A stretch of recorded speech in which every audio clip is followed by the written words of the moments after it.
Hey everybody, just a few quick things before we get into this one. Whew. First of all, this episode was brought to you by Christian Anthony Gonzalez of Gonzo Documentaries. Thank you, my good friend. You are now a good friend, apparently. No, I really appreciate you sending the book. This one, this one almost broke me. If you'd like to help out the show in any way, check out our Patreon in the links below. We have featured content for different tiers, and we have more new and exciting content on the way. If you're looking to help out the show with a one-time donation, we do have a PayPal tip jar, link also below. Or if you're looking to donate a book, there's a link below for an Amazon wish list with a few titles on it, though not every title I'm looking to review is on it. Yeah, so with that, let's get into this, because, oh boy, heavy, heavy, heavy, heavy.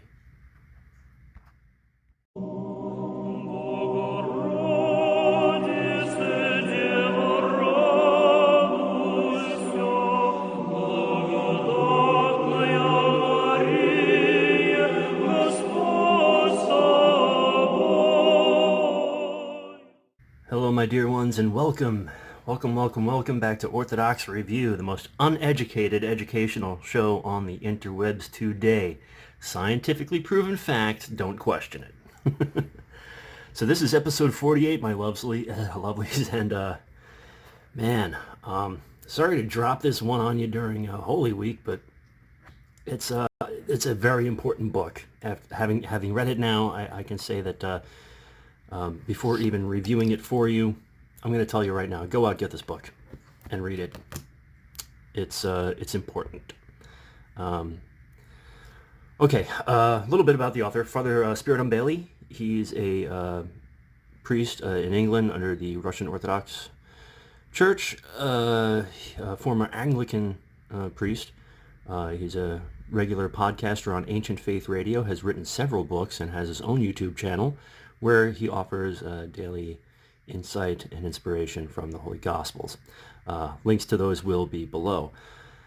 With that being said, Orthodoxy and the Kingdom of Satan was released in 2017, in the latter half of 2017. So it is a contemporary, very contemporary work, and there is very little in this book that is not applicable today. Okay, where to begin? I gotta take a deep breath. So this started out as kind of his way of expanding on the themes found in Orthodoxy and the Religion of the Future by Father Seraphim Rose, who, if you're not a fan of Father Seraphim Rose, well, you know, there's no accounting for taste.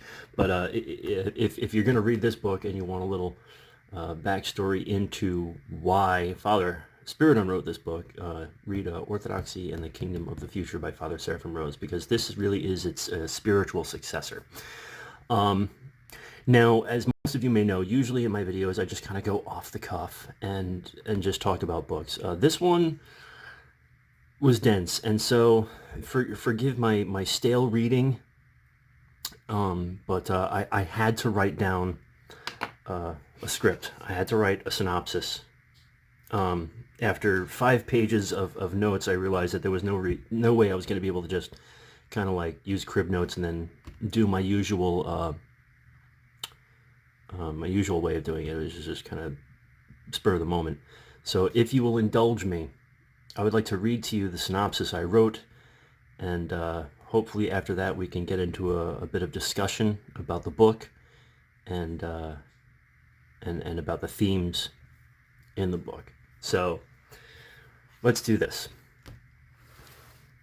You want to read along with me? No, okay, I can't see it from that far away. I need glasses. All right, we're already 3 minutes in. All right, let's go. Let's go with this final synopsis.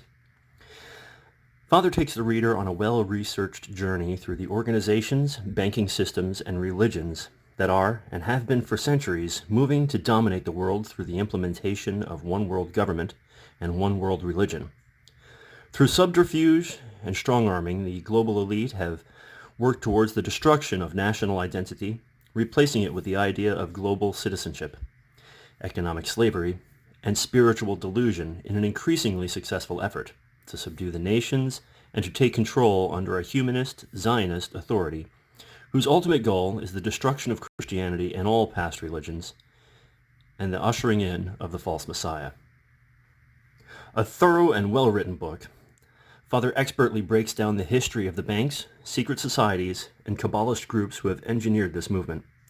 By linking through historic documentation the Freemasons, Zionists, and Kabbalists, the UN, World Bank, and World Council of Churches, he sets the table for what Father Seraphim Rose spoke of in his work, Orthodoxy and the Religion of the Future, and is coming to pass with a grim speed.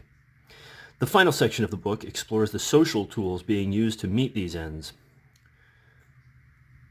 Though to the modern Orthodox Christian, many of these will come as no surprise, Father's investigations of education systems, mind control, child abuse, and the influence of the powers that be on these subjects is astounding. So there you have my brief synopsis. Now we can go back to the notes. These notes. Okay, so I have several pages of notes. What you will find in here, and I'm going to break down just a few of the groups he brings up in the book. Oh, and I did write a side note here. Underlying theme, all these groups advocate and push for world religion under the so-called one true God. You have works in the military-industrial complex, asking who pulls the strings into what end, and the absolute hypocrisy of it all. The first big section he does is the UN, and I was flabbergasted to read what I read about the UN. The idea of this one world religion, it's very humanist, it's opposed to religious and national identity, it's pushed by Jewish Zionists, Protestants, and the Pope. It's occult nature and design.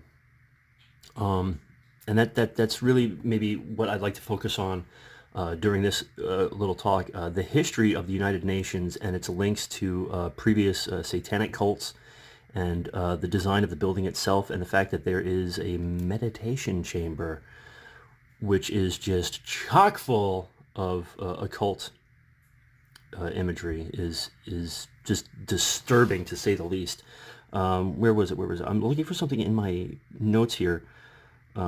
Banks reaping the rewards of economic disasters. Okay, the EU establishing, European Union that is, establishing the old Roman order through stealth and bureaucracy, blatantly pagan, endorsed by the Roman Catholic Church, and just dead set on destroying national identity and establishing the new European identity. I love using these air quotes today. The Freemasons, do we really need to get into the Freemasons? Let's see. Freemasons drawing from ancient cults like the Illusion cult, the Bacchian mysteries, Dionysos, Isis, Mithraism, and even Druids. And the Illuminati is brought up briefly. It was established in 1776 by our founding fathers, so go with that. Ecumenism and the UN-backed and Freemason-backed World Council of Churches, or WCC, frightening. It's worth noting that the idea of ecumenism is having a more worldly and materialistic version of Christianity, and so doctrine becomes disruptive. Tolerance and acceptance are in the place of the insistence on truths, and so those insistence of truths become divisive and unloving. Do we really need to talk about the Zionists? We can. Everything you heard is true. Sorry. The Kabbalah Zionist Jews run the Masons. I wrote a quote down from the book, and I will read it to you now. Zionist groups in Israel give financial support to immigrant support groups to enable large-scale migration of Muslims into Europe while refusing them entry into Israel. The goal is to destabilize what remains of a Christian continent, and through the destruction of the Christian majority, enable the demographic impact to reduce the influence and presence of the Christian faith. That is 138. Now, with all the information in here, the backbone of this is that all of this is set to destroy Christianity, to destroy true faith, and kind of subjugate everyone under sort of just satanic medieval lordship. It's freaky. It's freaky. I'm going to leave it at that. That's my book review on this. Far from service books, and and prayer books like I usually do. This was it was a great book to read. It, like I said earlier, it nearly broke me. It was a heavy one. That's why I wasn't sure if I was going to get this video out on time, but here it is for you. I know I spoke really fast. I was trying to jam a lot of information into a short amount of time. That being said, hit me up in the comments below and let's talk about this. If anyone else has read the book, I'd really be excited to talk to you about what you thought of it.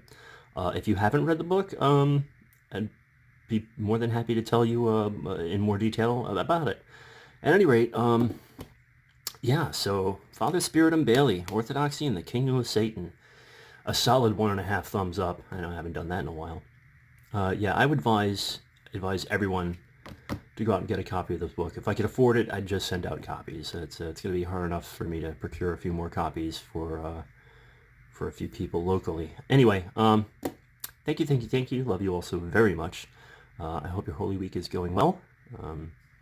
And here's a little special treat for you.